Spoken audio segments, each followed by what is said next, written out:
This is Shu Hirata's Let's Talk Japanese Fight Sports with Charlie Jewett from sogokaku.com. Let's begin.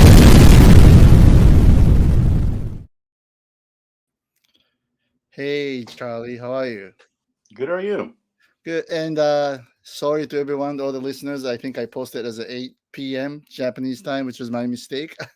And we're a little late, sorry, but we have renewed our podcast to Let's Talk Japanese Fight Sports instead of JMMA, so it's probably easier for everybody to understand. Yes. Right. So, all right, so let's get right into it because we just got the news that Abema just tweeted that they were having a press conference, which is called Yaman's Fight Club. And can you tell us about what this is? Well, I think there's going to be a press conference tomorrow, and it's for Yaman has like a new series, as you said, on Abema called Fight Club. Yep. And it's going to be open finger glove kickboxing.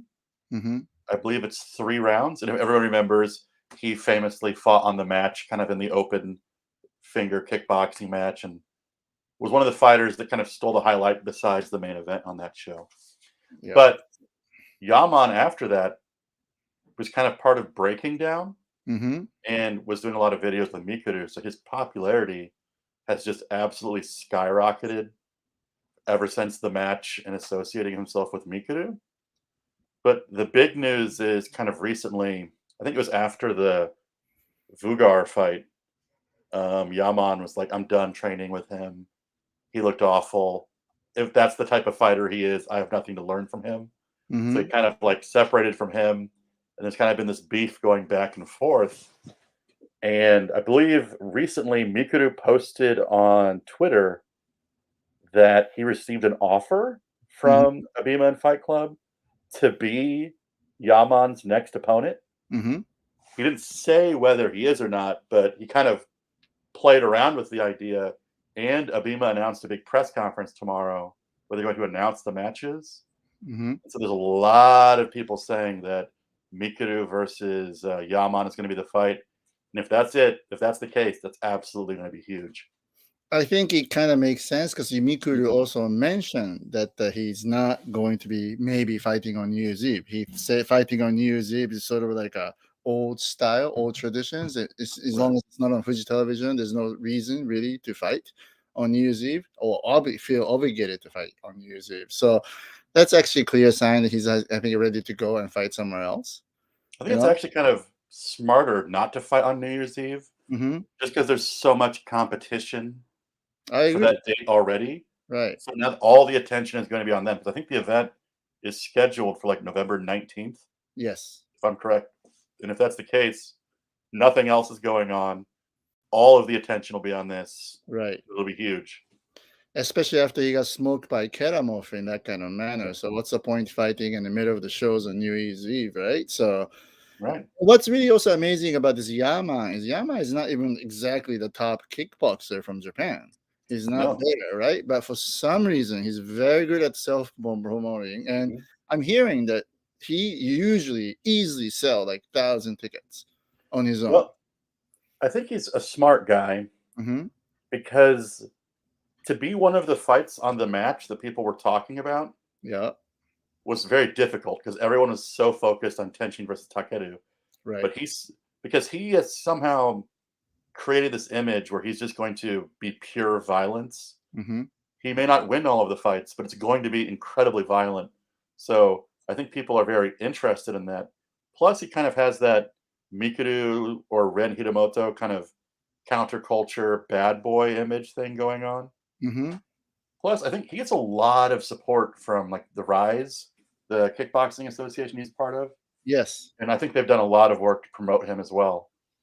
Well, I can reveal this right now because it's almost like more than a year ago, but Yaman always been mentioned by Rise when they contact me for some kickboxing offer for our clients, meaning they always wanted to place the offer to top MMA fighters to kickboxing fight, which is a super fight, and they always mention Yaman. And they're always willing to pay pretty good money because I guess he's a bankable, I guess, if you book him. So that's the type of fighter he is. And now let me ask you this. because of the success of Francis Ngannou in Saudi Arabia.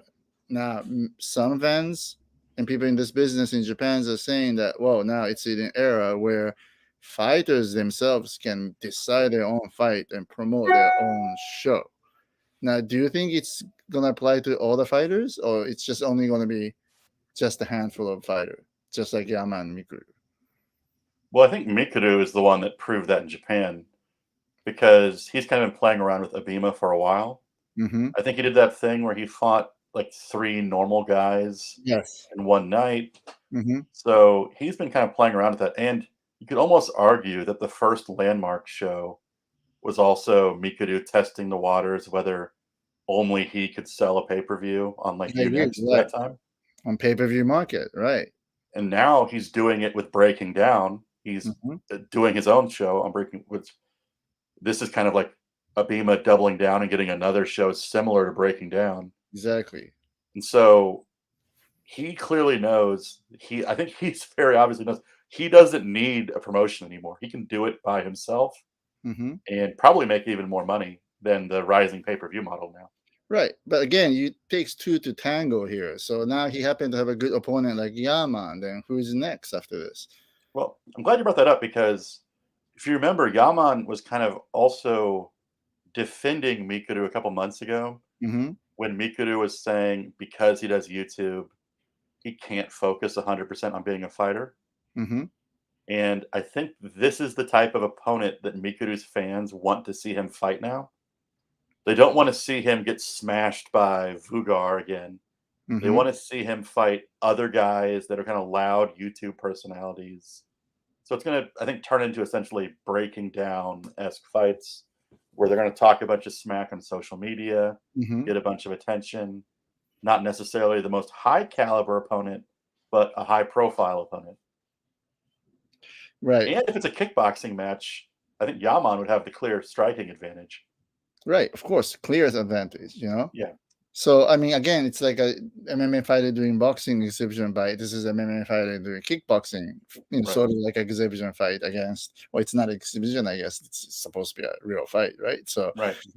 now, and obviously, they're really only doing this for pay-per-views. They're Right. not really selling tickets, right? And they're trying to make a sense of this old style of a fight promotion. So It's kind of it's a smart though TV, because right? I think Mikuru's learned a lot from the Breaking Down and the Mm-hmm. old landmark shows Mm-hmm. where you can just sell a couple tickets but make them really expensive. Make it like a premium event and then just bank all the money on the pay-per-view. Or the other side of the coin is to not charge anything. Make it very super high-end VIP only event, all booze free, nice food buffet, everything else. But you really have to be exclusive to get in there. I mean, Yeah. you don't want to really count pennies here, right? Because if you're really hitting a pay-per-view market, what's the point of like selling 100 tickets, even though it's $10,000 each? Oh yeah. So what you're No. saying is like if they can do something kind of like the match in that the front row is just all famous celebrities. Yeah, That'll exactly. just Right. launch the sky. Yeah.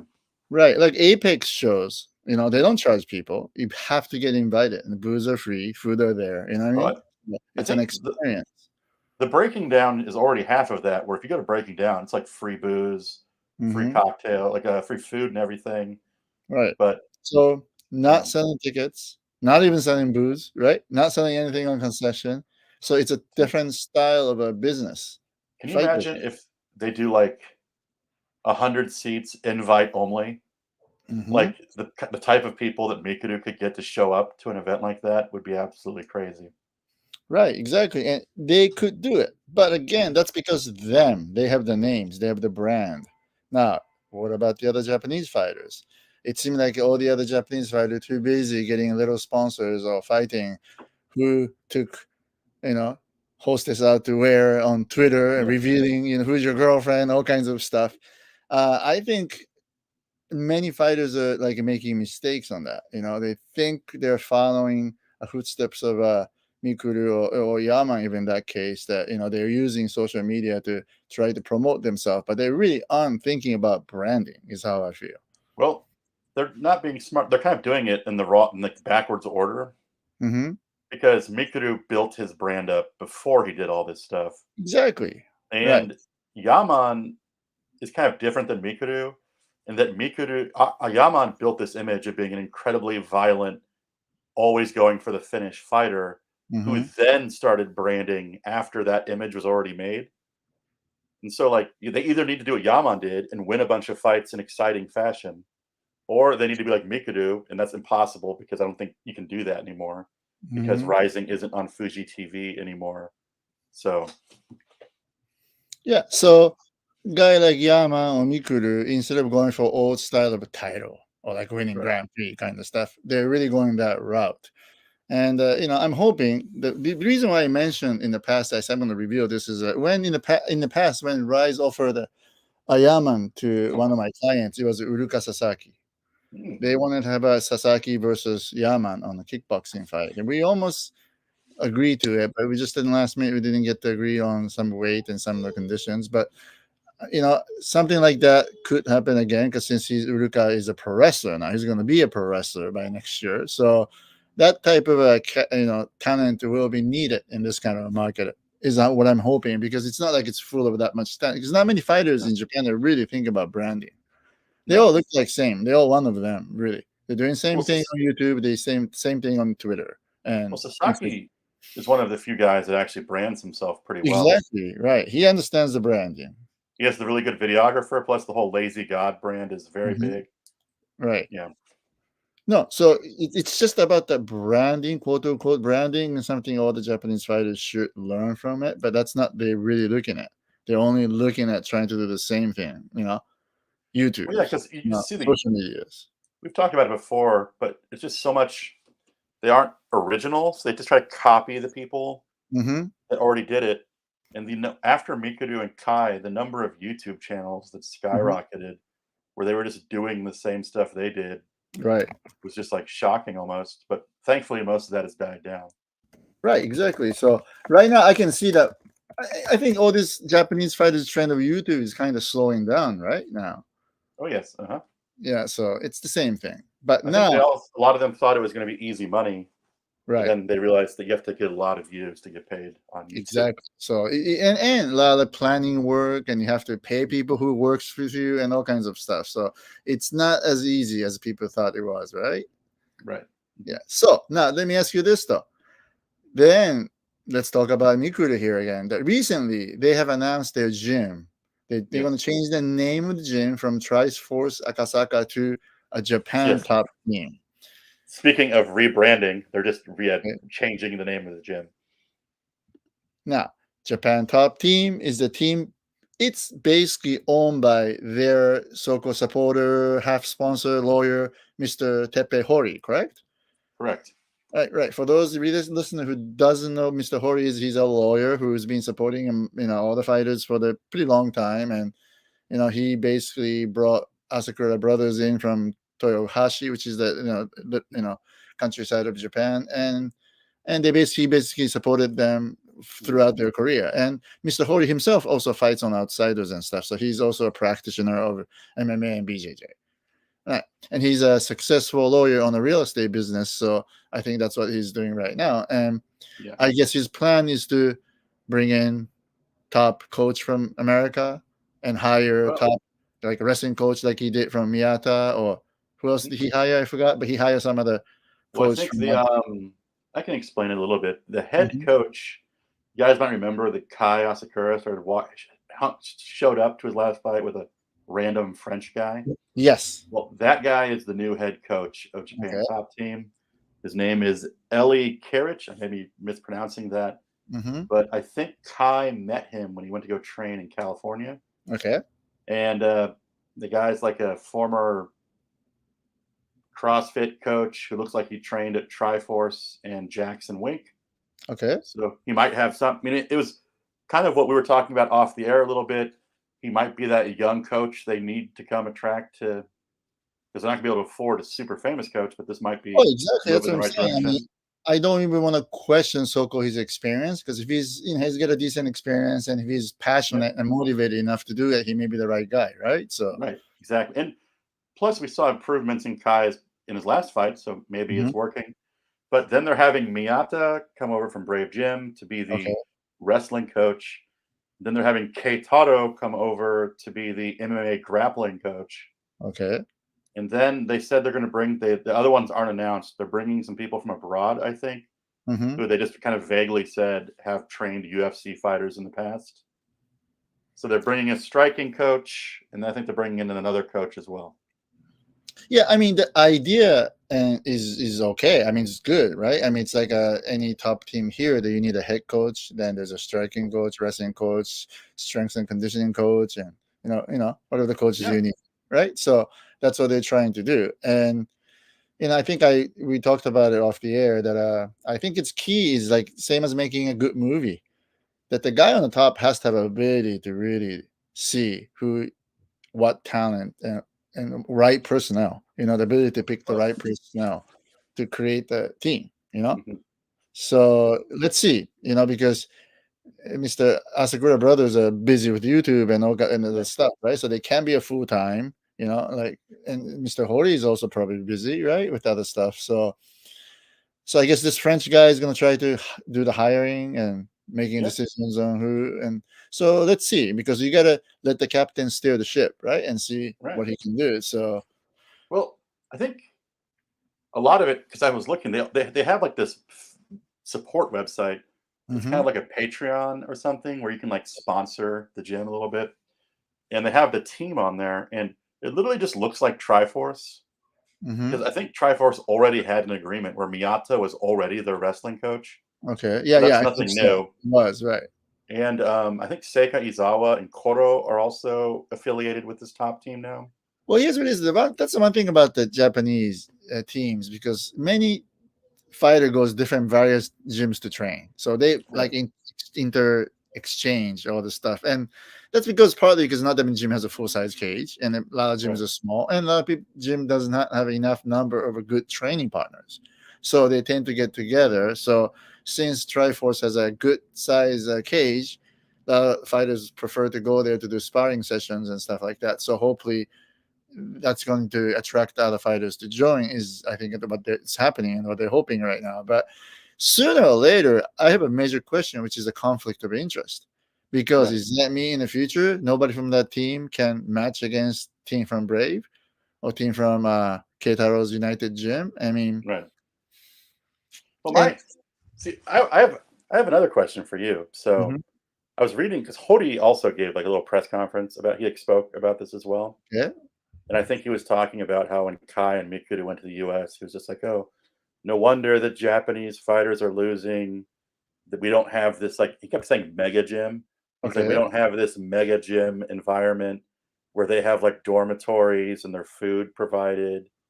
And my one worry, which I hope isn't the case, is it seemed like Hori was focusing on all of the wrong details. mm. Because I was like, there's plenty of gyms throughout the world that don't have the newest equipment, Oh, I that know, don't have like super like marketing and nutrition plans. Like teams that came to mind were like Team Mad in Korea produces a bunch of top talent, City Gym in New Zealand. I was just like, all these gyms are just normal gyms. right, It's not exactly. it's not necessarily the facility. You need a very good coach. That's the It's most about important personnel, factor. right? Like I say, if you make a movie, you got to have a good screenwriter, good director, right? Good cinematographer, Yeah, right? I because mean, Tom Sohi's like coach is her brother-in-law, and he has like a pretty popular YouTube channel in Korea. mhm. The gym there is smaller, if not, I think it's almost guaranteedly smaller than Japanese gyms. It's like a tiny facility, and they've Okay. produced a ton of UFC level fighters. And Right. it's So like, it's not all about like how yeah, fancy the gym is or if you get the full meal kind of stuff, right? yes, Basically. I think a lot of because of Horiguchi, I think a lot of Japanese fighters got kind of obsessed with American Top Team, Mm-hmm. and they think that they need to have a gym like American Top Team. I mean, they're even calling it Japan Top Team. Mm-hmm. And I think I'm worried that Hori might be focusing on the wrong details of these mega gyms and not the very high level coaching that the fighters But are receiving. the other way to look at it is like from Hori's point of view, he's a real estate guy. So if this team doesn't work too well, he still maybe want to sell this gym as a real high-end gym. Yeah. You know what I Well, I mean? Like also noticed in a in very like good location, so I could see like a celebrity go there and train. Well, I also saw they are also increasing their kids classes. So I'm like, that's the moneymaker. They're going to try to get like 400 kids in there. Yeah, and That not only money maker, it's that where you really find your talent. I Yep. mean, you really gotta start early because it's like any other sports. It's very, very hard to start and get to the world top level when you're beginning like 20 years old. It's very hard, you know? But I wanted to ask you something. So Mhm. they have like the whole like sponsor the gym with the different tiers. And Okay. it's like if you give this much money, you can go out to eat with a fighter. And if you do all, and I think recently you said something like a lot of the Japanese fighters are more like geisha than fighters now. Yeah, They have like men these geisha, patrons. otoko geisha. They're Yeah, more concerned about I'm like, satisfying their sponsors. why are these fighters going out to eat with people for $100? Like they should be training. I think I told you this before, but I like a lot of sponsors in Japan. They only do product only sponsorship, and they make a big deal about it. They like, oh, I'm giving you $10,000 worth of merchandise per year. But for them, $10,000 of merchandise doesn't really mean that much money when you think about manufacturing cost. And they're getting Right. a free advertisement out of the fighters. But fighters never think that way. And I know some fighters who only gets product sponsorship, and every time he goes and pick up a product from the sponsor's office, he goes and buy very expensive Japanese, like a gift. It's like a Japanese thing, like a candy Yeah. or something, and you bring it So over. He he's loses losing money. money. He's losing Exactly. money in the deal. Right. And his excuse is, well, they're supporting me. They're giving me a training gears. I'm like, dude, like, why don't you just buy your own training gear? Really? I mean, Yeah. it's like, but again, I for some reason Japanese fighters just don't get it. Yeah. More freebie you receive, you're lowering your value, really. Mhm. But again, it's really weird culture in Japan that the fighters are bragging about how much money you make from sponsorship more than how much money you're making from the purse. You know what I mean? Like Right. this is a professional sports. It should be all about win and earn money, right? Win, earn, not go on dinner. Listen Yeah. to sponsor. I mean, What is if you I just want to thought it do was this, weird to see the sponsoring page, like, this I understand, like, having something like that for the fighters, but, like, going out to eat with them and stuff, just for so little just seems a little bit like you were saying, kinda like the host for hire kinda thing. mhm. All right. So the listener, Mr. Ichi, said this is very interesting. Need to go back to the proper koenkai. Now, koenkai is like sort of like a support group that it always forms, by people around the fighters. And good koenkai is always managed by a very good businessman or a real true supporting mind who is very willing to do like a volunteer type of work and organizes very well and gets the monthly dues or whatever that is from all kinds of different people in the community, and they support it fighters, which is good. I think if you have a good guy who's willing to run it, it's very good. Like for example, Takashi Sato has a very good koenkai who has group of like restaurants and small business owners that they put up his posters or like Yeah. tickets, whatever that is, on their shop all the time, and in return they give a little bit of money per month. So in total, he makes pretty good money. So yes, if you go back to a proper koenkai, that'd be great. But again, I mean, you can't be like 2-3 kind of guy, right? I'm No. talking about record, 2 wins and 3 losses, and hoping to have a big coin guy. So it really is. I really think it's all about you got to win first. Let's just win fights. It's like that's what I always like to tell my guys or Yep. girls. Yeah, if you're a fighter, let's think about winning fights. You know? Well, in Japan, there seems to be the 2 paths. It's like, do you go the entertainment path, or do you try to, like, actually become a top tier fighter? No, like for example, I'm not going to name it. I have this one client. I'm having a little bit of dilemma right now that he's supposed to be fighting in New Year's Eve. Now he was supposed to fight this one fighter who was okay. But now this opponent may not work, so they're proposing a fighter who's really, really good. So if you want to fight somebody really, really good, then I think he should have more preparation time and the fight Yeah. camp. So forget New Year's Eve and do it maybe a couple months later. But most of the Japanese will think, "Oh, it's New Year's Eve. He's giving an offer. I gotta take it." But it's really not a right way of thinking. And any proper coaches will say, like, no, no, no, no. You're not fighting this tough guy on month and a half training. Gotta do proper fight camp, right? But a lot of coaches in Japan doesn't think that way, and they quote. I would say this on the record that irresponsibility is that they end up saying like, "Well, it's your life, you decide." But in the world of sports, sometimes coach gotta make a decision. Sometimes they may not be in agreement with a fighter, but it's good for the athletes. It's like that in a lot of sport, right? Like in NFL, if you're injured and you still want to play, but they'll let you play it. It's the same kind of theory. Well, at a certain point in time, a coach has to throw the towel in during a fight sometimes too. So Exactly right. So right.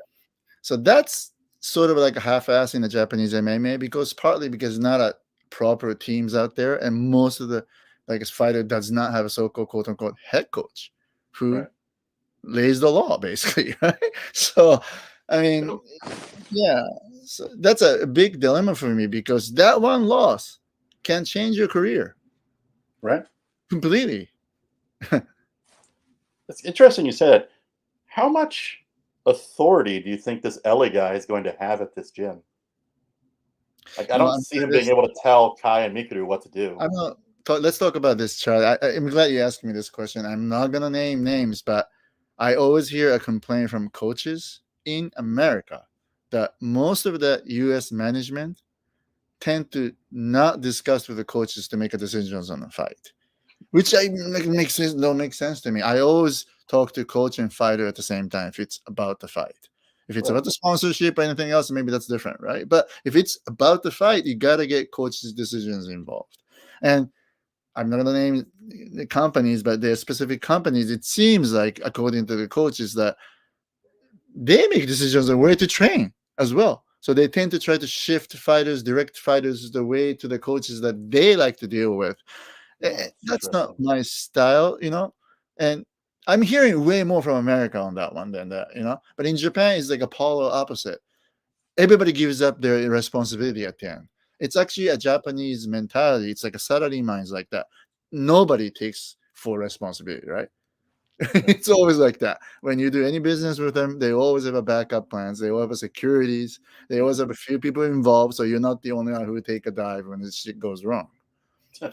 Really, it's a Japanese mentality. So I all the understand. Yeah. coaches, even though a fighter has three coaches that they'll go and consult, at the end of the day, all three will say, "Well, it's your life, you decide," because they do not want to take out the responsibility in case he makes Right. decision based on what he or she said, and it turned out to be not good. Right. You know, but so I think it's difficult. Mhm. So in a way, what Mikuru said that it's kind of tradition that you don't no longer have to follow is like, why do you have to fight on New Year's Eve? If Yeah. it's not a right fight, why not wait 3 months? Well, I think That's he's learned too that the Super Rising cards, if he's on, it's bigger than the New Year's Eve card, so he can Mhm. do whatever he wants. Exactly. So, like for example, my other client Shinryu Makoto makes sense because it's a rematch. It's against Horiguchi. Who will get a chance to do that, right? So, Right. fights like that, sure, you do it. But if it's not really the title fights, or just to fill the card, to be in the part of the festival on New Year's Eve, you don't really want to take that kind of risk.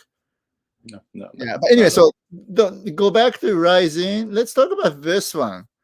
Bellator Rising partnership. Now, in America, many are writing about the PFL's already sold to, Bellator is already sold to PFL, and therefore, you know, Yeah.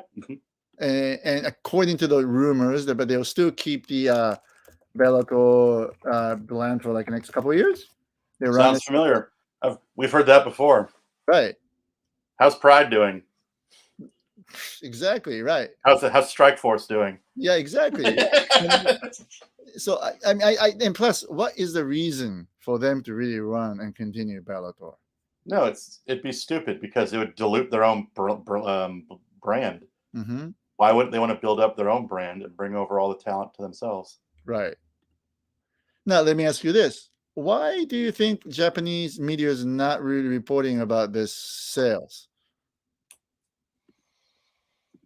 Well, I think they were talking. I think the problem with this whole thing is that Scott Coker's kind of refusal to talk about it Mm-hmm. meant that this rumor has been going on for months now. Mm-hmm. And I think Japanese hardcore fans were talking about it. Right. But as you know, Japan very much has like a island mentality. Yes. And as long as it's not happening in Japan, they don't really care about it. Right. And I think if it's not official release out, you don't want to be the Yeah. first one to report it. Right, right. Right? Yeah. But it is interesting because also I just don't know how much of reach PFL has in Japan right Mhm. now. Are they on DAZN? They're on the zone, just like Karate Combat or Octagon MMA. But I don't know how Yeah, many MMA fans are actually really watching those I shows. just because I think DAZN's pretty expensive. I don't know how many people It have is DAZN. expensive, right? I think Yeah, it's mainly for the soccer viewer, right? Like a J right, League. exactly. They do a lot of J League. So, Because Bellator for the longest time was free on YouTube in Japan until it mhm. got moved to Unext. Right. So I Now, think do it's been you much more accessible. right. Now, do you remember when Dream was having a partnership with Strike Force, and when Strike Force was sold to UFC, Oh, is Dream, that back when they would send like Alistair Overeem over and stuff? yeah, and the Yeah, Dream's official comment it was like, "Well, we value and we trust the relationship with Mister Corker more than the relationship with Strike Force," or something like that. that's always been the Yeah. case. It wasn't. It wasn't. This wasn't a. Don't be confused, anybody. This wasn't a deal between Rising and Bellator. This was Hmm. a deal between Sakakibara and Scott Coker. Exactly right. Yeah, So yeah, so now I'm hearing that Scott will be out next year. And right. I'm actually hearing the rumor that Mr. Mike Colgan will take over, who was working, who's been working for Bellator for a while. I don't know Wasn't he if their? Wasn't he their? Isn't he currently their matchmaker? yes, Yeah, yeah. yeah, he's a lawyer who Interesting. he used to be a lawyer for Horace Gracie, and Mhm. used to manage Nate Diaz and stuff like that. But now he's like full time, yes, and yeah. So if he's gonna stay, which is actually kind of odd, right? Because most of the time when you have a new owner comes in the world of MMA so far, it's always been like new matchmakers and all new staff. And the fact that PFL has their own operation staff, they don't need to have two operation bodies to Yeah. run Then shows. why are they going to double pay? Yeah. Exactly right. So that's about the mergers, basically. So we'll see. But then more than likely the Bellator Rising partnership will be kind of over, maybe, Oh, it's got to be over because there wasn't a deal between Bellator and Rising, as I said. It was a Scott Coker thing. Mm-hmm. And he has a very long relationship with Sakakibara, which is why they trust each other. Mm-hmm. And PFL is trying to position themselves as the number 2 promotion in the world now, Mm-hmm. especially after this deal. So I don't know why they would risk having their fighters go lose to people outside of their promotion when they're trying to build their own brand up. Exactly. So then that means I don't know this, right? Because I talked to Raji and everybody, but I still don't know these details. But obviously, Archuleta and Horiguchi is probably not maybe under the Bellator contract anymore, or they have a clause in there that they can at least do one fight and have a choice to go back or whatever, or let PFL decide or whatever, right? I mean, The way Archuleta was talking mm-hmm, made it sound like he's a rising fighter now. I don't know anything exactly. officially. It's Yeah. not under the And contract of Bellator anymore. It makes and I sense. know his management company is like closely associated with Fukui, Mm-hmm. the head of Pancrase. Pancras, right?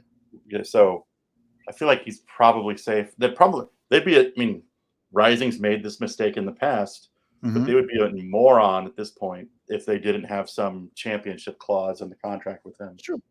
And Horiguchi is doing title fight, right? Archuleta is doing the title fight. So they have to come back and defend the title at least once. I don't know how the contract works for them, but so I think it's fair to maybe kind of assume that maybe those two are out of the contract because like Yeah. Pitbull is talking about the interest with the UFC, and Michael Page said obviously he's out talking to the UFC. So I Yeah. think there are some fighters who are demanding to be released or happen to be finishing the contract and just sitting out on the exclusive negotiation period, right, to get into the matching period. So if that so that might happen a lot, right?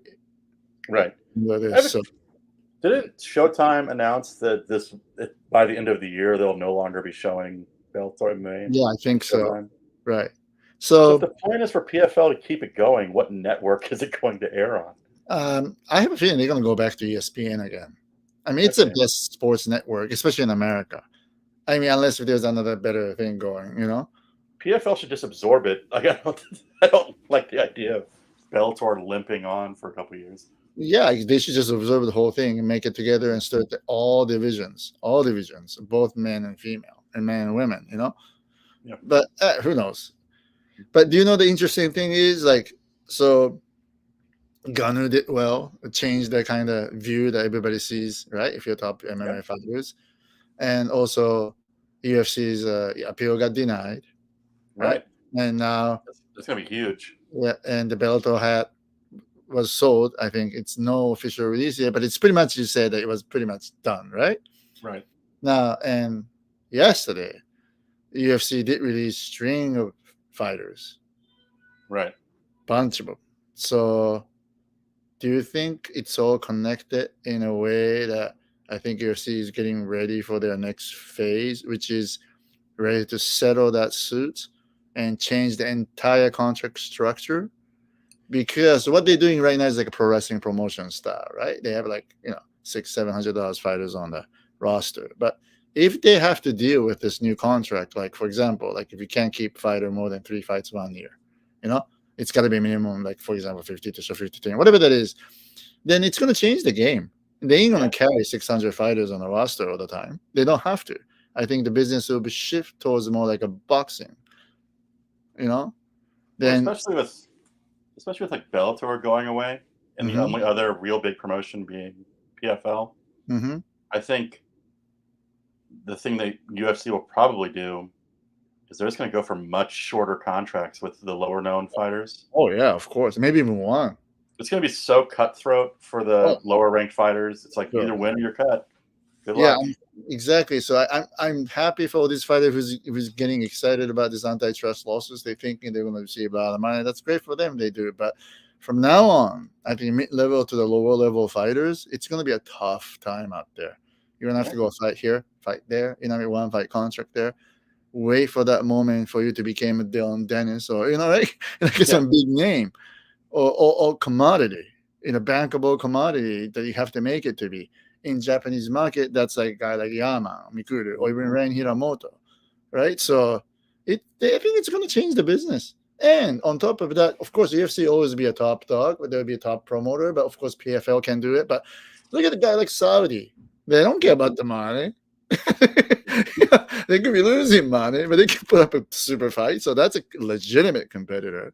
And when you really think about it, I wouldn't ignore a guy like Combate, who is 25% is owned by Univision. They got money. They got the platform. So they're in position to offer a super fight too. Well, this could be maybe not the top guys, but medium guys, whatever that is to make sense, Well, it could be good for fighters in a way that if they have if they get cut quicker or their contracts are shorter, hopefully this means they'll have less time of just sitting around and doing nothing, waiting for fight offers to come. Exactly. That means it's more busy time for us, like a manager, because we got to be scrambling, hustling all the time to find, fights. Yeah. Yeah. So then maybe some fighter will go back to the idea that, maybe the old days of a full fight contract under 20 month, maybe not a bad one. Let's go back to that. You know what I mean? Well, it's going to be also too, you got to think now, like if fighters, because the UFC is probably going to try to, they don't want a bunch of evidence now that they have fighters just stringing along on contracts without fights. Right. So I think you're going to see a lot more like, do you think this will lead to like injured fighters getting cut and stuff? Where it's like they don't want it to look like they have a fighter who hasn't had a fight in case another lawsuit comes up. So they're just going to start hedging their bets. Yes, that's going to be really difficult. Like, for example, I feel sorry for Stipe. Like, John Jones injured, so his whole fight got scratched. But his family must be planning on earning that money, right? Mm-hmm. I'm sure some deal were done behind the door, which is not announced. But but the point is, all of that, like just because you're injured, you can't get cut or you got to get paid or whatever that is. All these things are going to be paid and be changed, right? If they settle, but I don't know how much they'll settle, how much meaning what kind of conditions they'll settle. But the point is, I think UFC is going to be a big dog, of course, but again, it's going to be like what's happening. Look at Thailand; they keep booking Buakaw for this exhibition fight. The business must be making sense there, so that could be happening for like Spanish viewers in America through Combate, or even Abema in Japan, or anybody who has those streaming platform could step in to be a promoter. Yeah. So I think it's going to be very, very interesting, Well, I mean, the UFC model, this isn't about this, but the UFC model seems to have already kind of changed ever since the takeover. Mm-hmm. where they're looking for fighters to come in through there's like Road to UFC series. They're trying to get people to come in on these lower end contracts, shorter contracts. So it seems like they're already going in that direction. Right. And I think this lawsuit's just going to push it farther in that Right. direction. No, so then look at the boxing. When you put up one big fight, everything else is not a good fight at all, right? Most of the time, it's kind of you kind of have to swallow that not interesting fight at all, and then wait for the main event. You can put up a 2-3 fights, right? And all the other nobodies, and still be a good pay per view shows. Like Saudi can put up a Ganu or John Jones fight, then maybe put up a YouTuber fight, Jake Paul fight as a co-main. And if they want to go Asia, put up some Zhang Wei Li doing some exhibition, whatever that is, right? Because that will reach out to the world audience. So it's a possibilities are pretty wide, but I think it's going to be a tough time for mid-level to lower level fighters. Well, they're gonna have to be scrappy if they lose and lose their UFC contract. They're gonna have to bump around to different promotions, kind of like the old journeyman boxers of old. Exactly. The point is this: every time my clients get released from UFC or some big promotion, I always tell them, like, this is the life you're going to go back to, be like a Japanese samurai who lost the shogun. What do? You became a bodyguard, Yojimbo, and go around town to town, village to village, look for employer, right? That's what you got to do, basically. Go full Ronin. Exactly. Then the next topic I want to talk about is this: the Pacquiao in Japan, because I want to bring this up because last year, New Year's Eve, they announced that they signed Pacquiao, right? It was like the president was there. He got way more attention from the crowd than Mayweather ever did, in my opinion. And if Mikura is not fighting in New Year's Eve, and so far they announced that card that will attract the hardcore fans, right? Like the title fights and stuff like that. But it still needs some big one that will attract the general audience. That's how Rizin always think about it. And when it comes to New Year's Eve, so it's gotta be Mayweather or Pacquiao, right? Well, yeah, and I think there are some rumors that Mayweather versus Pacquiao's. Yes, the rumors circulated a couple of weeks. That's the fight that Sakakibara is interested in. Right. I think a Filipino news outlet revealed that fight would either happen on New Year's Eve or it would happen like next May. But that's the fight that Sakakibara is really aiming for. But Sakakibara's comments make it sound like he doesn't know about Mayweather, but Pacquiao is absolutely fighting on New Year's Eve. And I think it's worth noting that Pacquiao's had a bunch of legal troubles in the U.S. Right. And he was sued by Conor McGregor's management company, who he signed to, back when they were trying to make that fight. And I think he owes them like close to $6 million. Really? And they're essentially back in May. And they're essentially saying, like, if he fights in the U.S., we're going to take his purse. And I'm like, oh, that makes a lot of sense that Pacquiao is coming to Japan because he doesn't want to make money in the U.S. anymore. Right, exactly. Then if they were going to book Mayweather and Pacquiao, that's double the $10 million, whatever that is, the cost have to pay, that Sakakibara has to pay, right? Yeah. So, I mean, if it's hard to get two guys in, it makes sense to get Pacquiao in and match him against some Japanese talent. Right. Yeah. So if the Mikura is not into it, and he's just going to go someone else. Well, I think Pacquiao is kind of a shoe-in for New Year's Eve. He needs the money. He doesn't have any options outside of any of the major markets, except for like Saudi Arabia or the Philippines. Right. And they're probably going to book him against like a pro wrestler or an MMA fighter, give him an easy fight in the lead up to the Mayweather fight in May. And he's super popular here because he fought in Asia a lot. And I think it'll be big. Yeah. And I think it's going to happen. Unlike Mayweather, I think Pacquiao was more willing to do promotional stuff when he was in Japan. He would like come out to the event, wave at the fans. I don't know, but I have a feeling Pacquiao is a bit more humble. Yeah, he's not going to show up hours late after shopping. Exactly, but Mayweather, that's part of his marketing too, though. It's true. It's true. Brand, right? Because he's probably doing it on purpose. He purposely asked for 100 Kentucky Fried Chicken, whatever that is he asked for, right? So I also loved it when the guy threw the flowers at the ground. I thought it was great. Right. So the point is, and also we already seen Mayweather twice, so why not bring in new talent? It kind of makes sense. But they need some big talent like that on New Year's Eve. So I think it's gonna happen, It's Well, just a matter especially of if Mikuru is kind of pace. doing this November thing, he probably won't be ready to fight by New Year's Eve. He might Mhm. be knowing Japan, but Right. I think Pacquiao is the name value they're going to need because they don't have tension anymore. No. Mikuru looks unavailable. I mean, Kai's Kai already fighting Archuleta, right? Kai So is fine. Yeah, so yeah, and there's no other real big so-called pay-per-view draw names anymore. yeah. Yeah. Mhm. So I think this is it. This is what's going to happen. And other than that, I think we will know soon. I think an Yeah. announcement will be made. Um, I think that's it for the topic. Anything else you want to talk about today? No, that's it. All right, good. Because today my wife is a little sick, so I got to take care of my 2-year-old boy, and I almost missed school bus for my 6-year-old. So, you know, Yeah. It can be yeah. tough. All right, but let's do this like at least a monthly from now on. I Yeah, know it's of my course, fault, but since of it's course. renewed, yeah. So thank you for listeners. Always Mhm. following us and being faithful. But we'll try to do this once a month. So, okay. That's perfect. All right, great. So we'll see you again. See you soon. Okay, bye bye.